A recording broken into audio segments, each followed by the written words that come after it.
अस्सलामुअलैकुम। क्या हाल है दोस्तों? ठीक हो वालों? खैरियत है? अच्छा दोस्तों, कई दोस्त मेरे को पूछने यार कि साग खाना है।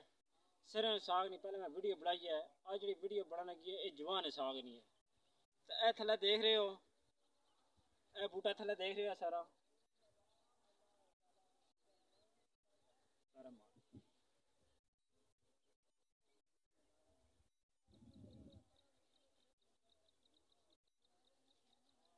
ये जी फसल है जनाब, ये जवान ही फसल है। इसना बनाने का तरीका बिल्कुल आसान है। इसमें फायदे बड़े न।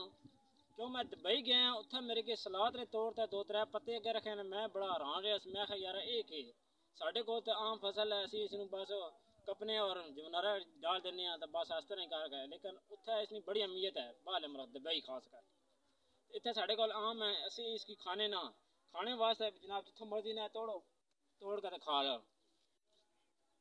जवान बड़ा ज़बरदस्त होना है। रोटी बिल्कुल हाजमा सही करना है। इसने साग बनना है, मसलन सालन बनना है। लस्सी वाला लस्सी भी इसमें उबाल के ग्राइंड कर लो, ये लस्सी रला होता है। सालन तैयार है। मेरा दिल है थोड़ी वीडियो बनाने ने, अज फिर मैं जवान ही बना छोड़ी है। अल्लाह हाफिज़।